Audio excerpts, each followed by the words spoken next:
नमस्कार, स्वागत है आप सभी का खबरगढ़ के आज दिनांक 12 सितंबर 2020 के दैनिक खबर अंक के साथ, जहां आप जानेंगे आज देश भर की सारी बड़ी खबरें। मेरा नाम है गौरव राय। अब जान लेते हैं आज दिन भर की बड़ी सुर्खियां जो आज खबरगढ़ की सुर्खियों में सबसे आगे है। जेईई मुख्य परीक्षा का परिणाम घोषित कर दिया गया है। राष्ट्रीय परीक्षा एजेंसी NTA ने इसकी जानकारी दी। 24 छात्रों को 100 परसेंटाइल मिला। रिजल्ट देखने के लिए कैंडिडेट जेईई एडवांस्ड की आधिकारिक वेबसाइट ntarresults.nic.in या gmain.nta.nic.in पर जाकर चेक कर सकते हैं। उद्धव ठाकरे के एक कार्टून को फॉरवर्ड करने पर रिटायर्ड नेवी अफसर की पिटाई के आरोप में शिवसेना के 6 कार्यकर्ता गिरफ्तार, जिनमें शिवसेना शाखा प्रमुख कमलेश कदम भी है शामिल। चीनी विदेश मंत्री के साथ बैठक में खूब दिखी तल्खी। जयशंकर ने सख्त तेवर में कहा, सीमा पर शांति होगी तभी करेंगे कारोबार। हाल ही में World Intellectual Property Organization WIPO, Cornell University और इनसिट बिजनेस स्कूल ने ग्लोबल इनोवेशन इंडेक्स 2020 जारी किया है। इसके अनुसार भारत पहली बार टॉप 50 में जगह बनाने में कामयाब रहा है। भारत इस सूची में 48वें स्थान पर है। अब खबरें राज्यों से। उत्तर प्रदेश में पति की हत्या के बाद से गमजदा महिला सिपाही की फतेहपुर में गुरुवार रात खुद की जिंदगी खत्म कर लेने की खबर सामने आई है। कल्याणपुर थाना क्षेत्र के गौसपुर गांव निवासी महिला सिपाही रिंकी राजपूत की तैनाती उरई में थी। उसने गाजीपुर के लोहटा स्थित मम्मिया ससुर के घर में फांसी लगाकर जान दे दी। महिला सिपाही ने खुदकुशी से पहले सुसाइड नोट भी लिखा था। सूचना मिलते ही करीब 5 बजे पुलिस मौके पर पहुंची और परिजनों से पूछताछ के बाद शव को पोस्टमार्टम के लिए भेज दिया। गाजीपुर पुलिस ने शव को फंदे से नीचे उतारा और तलाशी में उन्हें दरवाजे पर ही फंसा हुआ सुसाइड नोट मिला, जिसमें उसने पति के हत्यारों को कड़ी से कड़ी सजा दिलाने, बेटे का पालन पोषण करने, उसे इंजीनियर बनाने और पति के स्थान पर ही उसका भी अंतिम संस्कार करने की इच्छा जताई थी। सुशांत सिंह राजपूत मामले के बाद महाराष्ट्र में उत्पन्न हालात में कंगना रनौत के खिलाफ महाराष्ट्र सरकार द्वारा किए जा रहे अत्याचार को लेकर जिले के लोगों ने नाराजगी जताई है। शुक्रवार को हुसैनगंज प्रखंड के रेनुआ गांव में महाराष्ट्र के मुख्यमंत्री उद्धव ठाकरे, संजय रावत तथा आदित्य ठाकरे का पुतला दहन किया गया। केंद्र सरकार से महाराष्ट्र सरकार को बर्खास्त करने की भी मांग की गई। लोगों ने कहा कि BMC बदले की भावना से कार्रवाई कर रही है। बिहार के पटना नगर निगम के सफाई कर्मचारियों की 2 दिनों से चल रही हड़ताल आज खत्म हो गई है। चल रही हड़ताल को आज पटना हाईकोर्ट ने समाप्त करने का आदेश दिया है, जिसके बाद आज हड़ताल खत्म हो गई। सफाई कर्मचारियों के हड़ताल के दौरान शहर में साफ सफाई की व्यवस्था बुरी तरह प्रभावित हो गई। शहर में जगह जगह पर कचरों का अंबार दिखने लगा है। स्वास्थ्य विभाग से मिली जानकारी के मुताबिक पश्चिम बंगाल में कोरोना वायरस से 57 और लोगों की मौत होने से शुक्रवार को मृतकों की संख्या बढ़कर 3828 पहुंच गई। विभाग ने अपने बुलेटिन में बताया कि बृहस्पतिवार शाम से इस बीमारी से 3016 और लोगों के स्वस्थ होने के बाद ठीक होने की दर बढ़कर 85.10% हो गई है। आंध्र प्रदेश में इस महीने की 20 से 26 तारीख तक गांव वार्ड सचिवालय के पदों के लिए लिखित परीक्षा होनी है, जिसे ध्यान में रखते हुए राज्य सड़क परिवहन निगम APRTC ने इस महीने की 20 तारीख से प्रमुख शहरों में सिटी बस सेवा चलाने की व्यवस्था की है। प्रशासन और APRTC को परीक्षा लिखने वाले उम्मीदवारों को परिवहन सुविधा प्रदान करने की जिम्मेदारी है। इस बात को ध्यान में रखते हुए अधिकारियों ने सिटी बसें चलाने की व्यवस्था की है। मध्य प्रदेश में आज 1.75 लाख लोगों को PM मोदी ने घर की चाबियां सौंपी। प्रदेश के श्रमिक वर्गों के लिए ये मकान प्रधानमंत्री आवास योजना ग्रामीण के तहत बनाए गए हैं। PM नरेंद्र मोदी ने वीडियो कॉन्फ्रेंसिंग के जरिए इस कार्यक्रम में शामिल होकर लोगों को घरों की चाबियां सौंपी। इस योजना के तहत अब तक देश भर में करीब 1.14 करोड़ घर बनाए जा चुके हैं। अकेले मध्य प्रदेश में ही अब तक 17 लाख गरीब परिवारों को इस स्कीम का फायदा मिल चुका है। तमिलनाडु में कोरोना वायरस का संक्रमण तेजी से बढ़ता जा रहा है। ऐसे में निजी अस्पताल और लैब संचालकों ने लोगों के इसी डर का फायदा उठाते हुए महामारी को व्यापार का जरिया बना लिया है।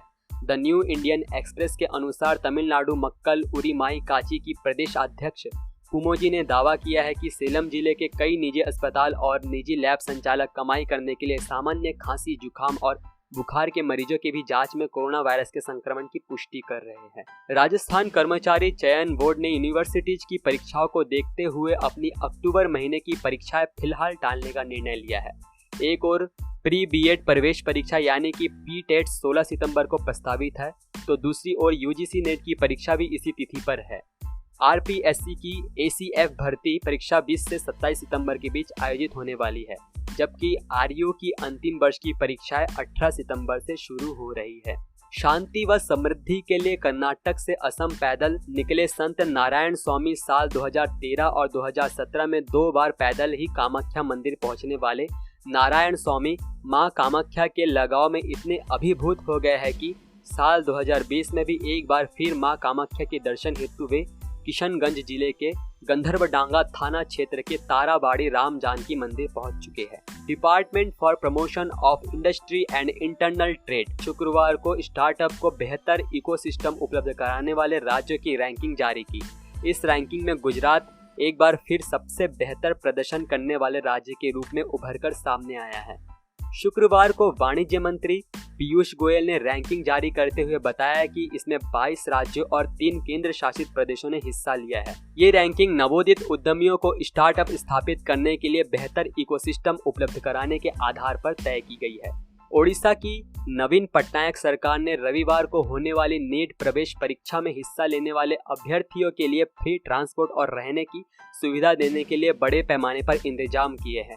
रविवार को राज्य के 7 शहरों में 83 परीक्षा केंद्रों पर कुल 37,459 परीक्षार्थी भाग लेंगे। इस विषय पर नीट की राज्य नोडल अधिकारी पॉली पटनायक ने कहा कि ओडिशा की सरकार ने परीक्षार्थियों और उनके अभिभावकों के लिए सपोर्ट और रहने की सुविधा देने के लिए पर्याप्त इंतजाम किए हैं। केरल के उद्योग मंत्री ईपी जयराजन के कोरोना वायरस से संक्रमित होने की पुष्टि हुई है। सरकारी सूत्रों ने बताया कि जयराजन और उनकी पत्नी के भी संक्रमित होने की पुष्टि हुई है तथा उन्हें कन्नूर के पारियाराम मेडिकल कॉलेज अस्पताल में भर्ती कराया गया है। उनका नमूना 3 दिन पहले परीक्षण के लिए भेजा गया था और शुक्रवार को आई रिपोर्ट में उनके संक्रमित होने की पुष्टि हुई। झारखंड के मानव संसाधन एवं विकास मंत्री जगन्नाथ महतो ने मदरसा शिक्षकों, पारा शिक्षकों एवं टेट पास अभ्यर्थियों को भी दी बड़ी खुशखबरी। जेटेट के प्रमाण पत्र की वैधता 7 साल से बढ़ाकर 9 साल कर दी गई है। पारा शिक्षकों पर दर्ज किए गए मुकदमे वापस लेने का फैसला शिक्षा मंत्री ने किया है। इस संबंध में उन्होंने मुख्यमंत्री हेमंत सोरेन को एक पत्र लिखा है। असम के स्वास्थ्य विभाग द्वारा 10 सितंबर को एक आदेश जारी किया गया। जारी आदेश में सरकार ने राज्य से बाहर आने जाने वाले यात्रियों के लिए क्वारंटाइन के नियमों में कुछ फेरबदल किए हैं। नए नियमों के अनुसार अगर कोई यात्री 96 घंटे के भीतर राज्य में वापस लौट आता है तो उसे क्वारंटाइन में जाने की कोई आवश्यकता नहीं होगी। यदि रैपिड एंटीजन टेस्ट का परिणाम सकारात्मक है तो वह प्रोटोकॉल के अनुसार कोविड अस्पताल में या फिर घर में ही क्वारंटाइन में रहेगा। यदि रैपिड एंटीजन टेस्ट परिणाम नकारात्मक है तो उसके टेस्ट को RT-PCR परीक्षण के लिए लिया जाएगा और RT-PCR परीक्षा परिणाम घोषित होने तक व्यक्ति को क्वारंटाइन में रहना होगा।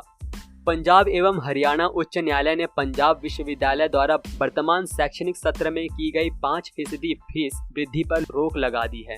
साथ ही पीओ को नोटिस जारी कर जवाब मांगा है। आपको बताते चले कि NSUI के सचिव ने उच्च न्यायालय में याचिका दायर कर फीस बढ़ोतरी को चुनौती दी थी। उन्होंने बताया कि मार्च में लॉकडाउन के बाद से छात्रों ने विश्वविद्यालय की किसी सुविधा का लाभ नहीं लिया है। ऐसे में 5% फीस बढ़ाना अभिभावकों के साथ अन्याय है। नेशनल टेस्टिंग एजेंसी JEE की ओर से देर रात जारी परिणाम में छत्तीसगढ़ की श्रेया अग्रवाल ने टॉप 10 सूची में अपनी जगह बना ली है। इस बात की जानकारी मिलते ही श्रेया के घर में खुशी का माहौल बन गया। श्रेया के अनुसार उनकी इस सफलता श्रेय उनके मम्मी पापा को जाता है। JEE मेंस में 99.96% प्राप्त करने वाली श्रेया बताती है कि JEE मेंस के लिए कहीं बाहर जाकर उन्होंने कोई कोचिंग या ट्यूशन नहीं किया, केवल लगन से अपने कोर्स के साथ पढ़ाई की। रायपुर में स्थानीय शिक्षकों से मदद मिली। हरियाणा के गृह मंत्री अनिल विज ने कहा कि फाइटर्स जहाजों का सरताज राफेल भारतीय वायुसेना के बेड़े में शामिल हो गया है। जिस प्रकार शेर की गर्जना से सब जानवर छिप जाते हैं, उसी प्रकार से जब दहाड़ेगा इसकी गर्जना से हमारे दुश्मनों के जो हथियार है वे भी छिप जाया करेंगे। स्मार्ट सिटी के तौर पर नई दिल्ली नगर पालिका परिषद NDMC क्षेत्र का आखिरकार कंट्रोल एंड कमांड सेंटर का उद्घाटन हो ही गया। उपराज्यपाल अनिल बैजल ने वीडियो कॉन्फ्रेंसिंग के माध्यम से NDMC मुख्यालय स्थित पालिका केंद्र में स्थित कंट्रोल एंड कमांड सेंटर का उद्घाटन किया। वीडियो कॉन्फ्रेंसिंग के माध्यम से उपराज्यपाल अनिल बैजल ने कहा कि डिजिटल युग में नागरिकों की सेवाओं की पहुंच और डिलीवरी की निगरानी के साथ ट्रैकिंग में सुधार करने के लिए यह तकनीक का नया स्मार्ट पैकेज है। सरकार ने जम्मू कश्मीर के कई अस्पतालों में ऑक्सीजन जनरेशन प्लांट लगाने को मंजूरी दे दी है। करोड़ों रुपयों की लागत से यह प्लांट जम्मू के राजकीय मेडिकल कॉलेज और महाराजा गुलाब सिंह अस्पताल में भी स्थापित होंगे। इससे अस्पतालों में ऑक्सीजन की कमी दूर होगी और मरीजों को भी राहत मिलेगी। स्वास्थ्य एवं चिकित्सा शिक्षा विभाग ने जिला अस्पतालों तथा मेडिकल कॉलेजों के सहायक अस्पतालों में ऑक्सीजन जनरेशन प्लांट लगाने के लिए 150 करोड़ की DPR बनाकर मंजूरी के लिए भेजी थी। चीन से लगी सरहद पर बने हालात के बीच वायुसेना उत्तराखंड के पहाड़ी क्षेत्रों में एडवांस लैंडिंग ग्राउंड मजबूत करने जा रही है। इसके लिए सेना ने उत्तराखंड सरकार से कई जगह एयर स्ट्रिप और रडार लगाने के लिए जमीन मांगी है। सेंट्रल एयर कमांड के एयर मार्शल राजेश कुमार ने CM आवास में शुक्रवार को मुख्यमंत्री त्रिवेंद्र रावत से मुलाकात की। इस दौरान एयर स्ट्रिप पर राडार लगाने को लेकर विचार विमर्श के बाद एयर मार्शल ने पंतनगर जौली ग्रांट पिथौरागढ़ हवाई अड्डे के विस्तार पर जोर दिया है। कंगना रनौत को वायु श्रेणी की सुरक्षा मिलने पर उनकी मां आशा रनौत ने बीजेपी को शुक्रिया कहा है। आशा के अभिवादन के बाद बीजेपी ने उन्हें पार्टी में शामिल होने का ऑफर दिया है। हिमाचल प्रदेश की बीजेपी इकाई का कहना है कि अगर आशा बीजेपी में शामिल होना चाहती है तो हम इस फैसले का स्वागत करेंगे। हिमाचल बीजेपी का कहना है कि आशा ने आधिकारिक तौर पर पार्टी में शामिल होने का बयान नहीं दिया है, लेकिन उन्होंने पार्टी का समर्थन किया है। त्रिपुरा हाई कोर्ट ने कोरोना अस्पतालों की बदहाली से जुड़ी मीडिया रिपोर्ट पर स्वतः संज्ञान लेते हुए राज्य सरकार को नोटिस जारी किया है। अगरतला के अस्पताल में कोरोना मरीजों को खराब सुविधाओं और परेशानी का सामना करने को लेकर खबरों पर हाई कोर्ट ने संज्ञान लिया है। शुक्रवार को अदालत ने राज्य सरकार को नोटिस भेजते हुए 18 सितंबर तक जवाब दाखिल करने को कहा है। अभिनेता सुशांत सिंह राजपूत की मौत के मामले में नया मोड़ आ गया है। NCB की पूछताछ में आरोपी रिया चक्रवर्ती ने ड्रग सेवन के मामले में 25 नामों का खुलासा किया है। इस जानकारी के बाद NCB की टीम मुंबई और गोवा में 7 जगहों पर रेड कर रही है। सूत्रों से मिली जानकारी के अनुसार चीन की पीपुल्स लिबरेशन आर्मी ने अरुणाचल प्रदेश के उन 5 पुरुषों को शनिवार को भारत को सौंप दिया जो पिछले दिनों लापता हो गए थे। शुक्रवार को केंद्रीय मंत्री किरण रिजिजू ने भी इस बाबत ट्वीट किया था। उन्होंने बताया था कि चीनी PLA ने भारतीय सेना को अरुणाचल प्रदेश के युवाओं को हमारे पक्ष में सौंपने की पुष्टि की है। पांडिचेरी विश्वविद्यालय ने अपनी आगामी प्रवेश परीक्षा के लिए एडमिट कार्ड जारी कर दिया है। उम्मीदवार जो PU प्रवेश परीक्षा 2020 के लिए पंजीकृत है, वे अपना एडमिट कार्ड आधिकारिक वेबसाइट pondiuni.edu.in पर जाकर डाउनलोड कर सकते हैं। मिली जानकारी के अनुसार स्मार्ट सिटी रैंकिंग में चंडीगढ़ ने लंबी छलांग लगाई है। 6 माह पहले चंडीगढ़ 83वें स्थान पर था, लेकिन तेजी से प्रोजेक्ट के टेंडर होने से ताजी रैंकिंग में चंडीगढ़ 33वें स्थान पर आ गया है। अधिकारियों को उम्मीद है कि सीवर ट्रीटमेंट प्लांट और मनी माजरा में 7 दिन 24 घंटे पानी सप्लाई का प्रोजेक्ट जुड़ने के बाद रैंकिंग में और सुधार आएगा। खबरगढ़ की तरफ से विशेष सूचना। अधिकतर राज्यों में लॉकडाउन लगभग खुल चुका है, पर कोरोना अभी भी हमारे आसपास ही है। इससे बचने के लिए सरकारी दिशा निर्देशों का पालन करें। अगर आपको सर्दी जुकाम गले में दर्द की परेशानी हो तो नेशनल हेल्पलाइन नंबर 911123978046 या टोल फ्री नंबर 1075 पर डॉक्टर से निःशुल्क परामर्श ले। वह अपनी आँख, नाक और मुंह को छूने से पहले अपने हाथों को धो ले। सावधान रहे, सुरक्षित रहे, बदल कर अपना व्यवहार करे कोरोना पर वार। आप सभी के लिए ये सारी जानकारी मैंने और खबरगढ़ की टीम ने जुटाई है। अभी के लिए इतना ही। देश दुनिया की बड़ी खबरों के लिए हमारे साथ बने रहे। जय हिंद, जय भारत।